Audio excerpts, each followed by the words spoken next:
Hi అండి. అందరికి నమస్తే. Welcome to Radha Harshita village looks. Video చేసే ముందుగా లైక్ చేయండి. ఈరోజైతే నేను క్యాలీఫ్లవర్ కోడిగుడ్లు కర్రీ అయితే చేస్తున్నాను. చాలా బాగుంటుంది, చాలా టేస్టీగా ఉంటుంది. కాకపోతే మా ఇంట్లో కనీసం 10 రోజులకు ఒక్కసారి కూడా అయితే చేయమన్నమాట. ఎప్పుడో ఒక్కసారి తినాలనుకున్నప్పుడు మాత్రమే క్యాబేజీ కన్నా ఈ క్యాలీఫ్లవర్ అయితే తీసుకొచ్చుకుంటాం అనమాట. రాత్రే కూరగాయలు తీసుకొచ్చింది, అందుకని ఇది ఫ్రెష్గా చాలా బాగుందనమాట. ఈరోజు ఎగ్ వేసేసి ఈ కూర అయితే చేద్దామని. అది అందులో వీటిల్లో కోడిగుడ్లు కొట్టిపోస్తేనే బావుంటుందనమాట. అదే విడిగా తినాలంటే అంతగా తిన్నట్టు అనిపించదు. టేస్ట్ బావుండదనమాట. అందుకోసం ఈరోజు క్యాలీఫ్లవర్ కోడిగుడ్ల కర్రీ అయితే చేస్తాను. అలాగే ఇప్పుడైతే అవన్నీ నీట్‌గా అయితే ఒలుచుకున్నాననమాట. ఫ్రెష్‌గా ఎంత ఫ్రెష్‌గా ఉన్నా దాంట్లో మటికి ఖచ్చితంగా పురుగులైతే ఉంటాయి. అవైతే చూసుకొని ఆహ్, అది కూడా ఏందంటే నైట్ టైమ్‌లో కాకుండా పగలే చేసుకోవాలనమాట. అది క్లీనింగు. లేకపోతే ఎక్కడోకక్కడ సన్నటియి పచ్చ పురుగులైతే ఉంటాయి. అలాగే నేనైతే ఈ పచ్చియే డైరెక్ట్‌గా అయితే చేస్తున్నాను. కొంతమందేందంటే ఉడకిచ్చుకొని అంటే త్వరగా అయిపోతదనమాట కూర. పచ్చియి గాకుండా ముందుగానే నీళ్ళల్లో కొన్ని వాటర్ పోసేసి కొంచెం సాల్టో లేదా కల్లుప్పు వేసేసి ఉడకబెడతారనమాట. అంటే చప్పగా లేకుండా. అవి తినేటప్పుడు చప్పగా అనేది లేకుండా అలా ముందుగా ఉడికించుకుంటారు. మన దుంపలు ఎలా ఉడికించుకుంటామో బంగాళదుంపలు, శామ దుంపలు అలా ఉడికించుకుంటారు. నేనైతే పచ్చియే అలా నీట్‌గా ఒలిసేసి ఇక నా టమాటాలు, ఉల్లిపాయలు ఇవన్నీ కట్ చేసుకొని ఇప్పుడైతే కూరైతే చేస్తున్నాను. ఇక్కడైతే తాలింపయితే పెట్టేసాను. తాలింపంటే ఇక నా తాలింపు గింజలు, ఎండుమిరపకాయలు అలాగే ఉల్లిపాయలు ఎర్రగా వచ్చేదాకా ఫ్రై చేసుకున్న తర్వాత ఫ్రెష్‌గా ఇప్పుడే కోసుకొచ్చామనమాట కరివేపాకు. పల్లెటూరులో ఏందంటే ఇంటికి ఒక చెట్టు ఉంటుంది కాబట్టి కరివేపాకు బయట నుంచి అంటే కూరగాయలు తీసుకొచ్చుకునేటప్పుడు తీసుకురావాల్సిన అవసరం అయితే ఉండదు. కొత్తిమీర అయితే తెచ్చుకుంటాము. ఇంక కరివేపాకయితే ప్రతి ఇంటి దగ్గర వేసి ఉంటదనమాట. అందుకే ఫ్రెష్‌గా అప్పటికప్పటికే కోసి వేసేసాను. అలాగే ఇప్పుడైతే ఇదిగండి నీట్‌గా ఈ క్యాలీఫ్లవర్ ముక్కలైతే ఇలా చిన్న చిన్నగా అయితే కట్ చేసి పెట్టుకున్నాను గదా! అవన్నీ నీళ్ళల్లో అయితే ఇలా జాడించుకుంటున్నాననమాట. ఫస్ట్ ఒకసారి అయితే జాడించాను. ఇది రెండోసారి అనమాట. ఇలా క్లీన్ చేసుకుంటే మనకు గూడా ఎలాంటి డౌట్ అనేది లేకుండా ఉంటుంది. ఉల్లిపాయల్లో ముందుగానే సాల్ట్ వేసి ఫ్రై చేసి పెట్టుకున్నాను. అందుకే ఇక ఈ క్యాలీఫ్లవర్ ముక్కలు వేయంగానే ఇదిగండి పసుపు అయితే వేసాను. త్వరగా మనకి మగ్గిపోతాయని. అందులో నేనైతే ఉడికించుకోలేదు గదా! అందుకే కొంచెం ఉల్లిపాయల్లో సాల్ట్ వేసున్నాను. ఇక నాకు పసుపు గూడా వేసేస్తే కొంచెం త్వరగా మగ్గిపోతాయని అలా పసుపయితే ఒక స్పూన్ అయితే వేసేసి అలా తిప్పేసి మూతయితే పెట్టేసాను. ఒక 10 నిమిషాల తర్వాతయితే మళ్ళీ అంటే అడుగంటకుండా మళ్ళీ తిప్పుకోవాలనమాట.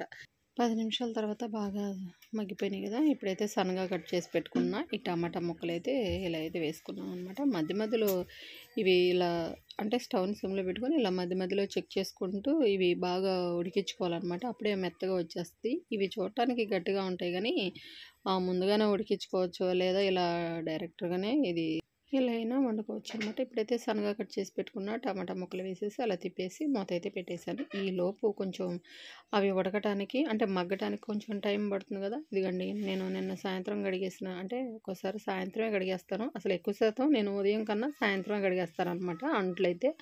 ఇక నావన్నీ ఒక ట్రబ్బులో ఉన్నాయి గదా! అవన్నీ సర్దుతున్నాననమాట ప్లేట్లు. అలాగే ఇదిగండి ఈ లోపైతే టమాటాలు అలాగే ఈ క్యాలీఫ్లవర్ గూడా బాగా మగ్గిపోయినాయనమాట. టమాటాలు చూడటానికి అలాగే ఉంటాయి గానీ త్వరగా మగ్గిపోతాయనమాట. మనకి వేసిన ఏ కూరగాయ ముక్కలైనా ఇలా క్యాలీఫ్లవర్ అయినా, క్యాబేజీ అయినా ఆ ముక్కలు ఉడికితే చాలు టమాటా ఊరకనే మనకి ఉప్పు, కారాలు వేసినా గూడా మగ్గిపోతాయనమాట. ఇప్పుడైతే నా టమాటాలు క్యాలీఫ్లవర్ బాగా మగ్గిపోయింది గదా! ఇప్పుడైతే అల్లం వెల్లుల్లి పేస్ట్ అయితే వేసాను. ఇది వేయటంతోటి కూర టేస్ట్ బావుంటదనమాట. అది వేసిన తర్వాత మళ్ళీ పచ్చివాసన పోయేదాకా మనం ఇదైతే మగ్గించుకోవాలి. ఇలా మూత పెట్టుకొని మరొక 10 నిమిషాల సేపయితే ఇలా ఉడికించుకున్నాను. ఇప్పుడైతే టమాటాలు వేసాను గదా! ఇక అడుగైతే పట్టదనమాట. టమాటాలు చాలా మెత్తగా మగ్గినియి. అలాగే అల్లం వెల్లుల్లి పేస్ట్ అయితే పచ్చివాసన పోయి బాగా ఇందులో అయితే ఉడికిపోయిందనమాట. ఇప్పుడైతే ఇదిగండి చూడండి 10 నిమిషాల తర్వాతయితే బాగా ఇలా అయితే కలుపుకుంటున్నాననమాట.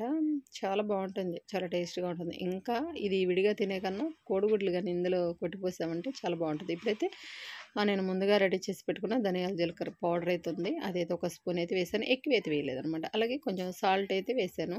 అలాగే కల్లుప్పు అయితే వేయకూడదనమాట. కరగదు గదా! పులుసు కూర కాదు గదా! అలాగే పసుపు ముందుగానే వేసాను గాబట్టి ఇప్పుడైతే కారం 1.5 స్పూన్ అయితే వేసాను. అంత స్పైసీగా వేయాల్సిన అవసరం అయితే ఉండదనమాట.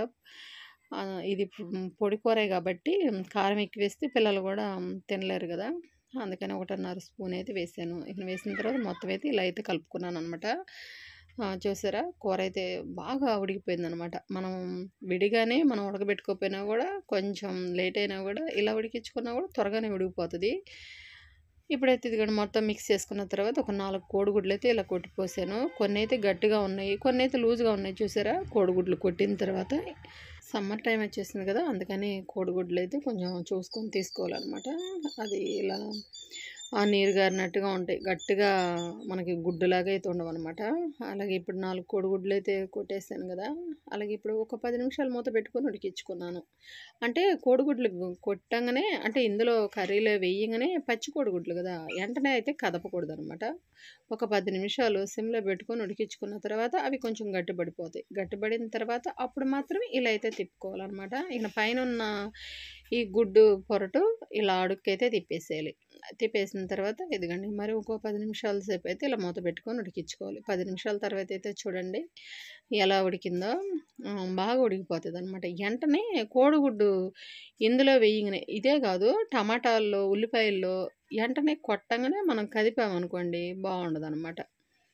కొంచెం నీసు వాసన ఎక్కువనేది నీసు వాసన వచ్చినట్టుగా ఉంటది. అలాగే ఇలా కొట్టిపోసిన తర్వాత కాసేపు మనం అలా బాగా అంటే గట్టిగా సెట్ అయిందాక అలా వదిలేస్తే అది సెట్ అయిపోతది. నీసు వాసన అనేది ఎక్కువ లేకుండా ఉంటది. 10 నిమిషాల తర్వాత చూసారు గదా! మీరే చూడండి బాగా సెట్ అయిపోయి మనం కోడిగుడ్డు పొరటు చేస్తాం గదా! అలా అయితే వచ్చేసిందనమాట.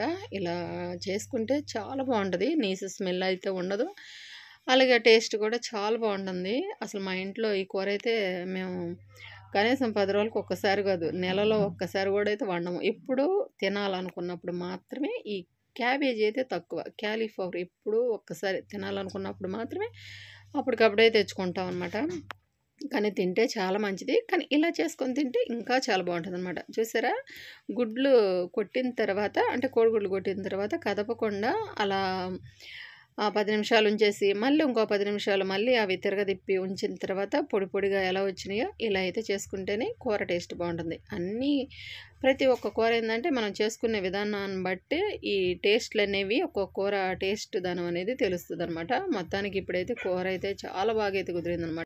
మంచి స్మెల్‌గా అలాగే కూర ఎంత బాగా కుదిరిన తర్వాత తినకుండా ఉండలేం గదా! అందుకని వెంటనే అంటే ఉదయం అయితే పిల్లలు టిఫిన్ చేసేసి వెళ్ళిపోయారనమాట. ఒక్క పూటే గదా!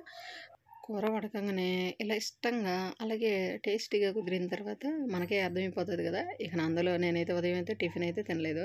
కూర అయిపోయిన తర్వాత వెంటనే వేడి వేడి అన్నం అలాగే కూర అయితే వేసుకున్నాననమాట. అన్నం తక్కువ, కూర ఎక్కువ. అలా తింటేనే మనకి ఆ టేస్ట్ అనేది బావుంటుంది. కానీ అలాగానే తినాలని అంటారు. కూర ఎక్కువ, రైస్ తక్కువైతే. ఈ అన్నం తినే ప్లేట్ అయితే డీమార్ట్‌లో అయితే తీసుకున్నాను. రూ. 170 అనమాట. ఇప్పుడు నేను దీంట్లోనే ఎక్కువగా తింటుంటాననమాట. చాలా ఇష్టం నాకు. బావుంటుంది. అసలు ఇంకా మజ్జిగన్నం అయితే అది గుంటగా ఉంటుంది. అంటే కొంచెం లెంత్ ఎక్కువగా ఉంటుంది కాబట్టి బావుంటుందనమాట. చాలా ఇష్టంగా అయితే తీసుకున్నాననమాట. ఒకటే ప్లేటు. ఇప్పుడైతే మొత్తానికి ఈ అన్నం అయితే తినేసాను. కూర అయితే చాలా బాగా కుదిరింది. మీకు నచ్చితే ఇలాగే ట్రై చేయండి.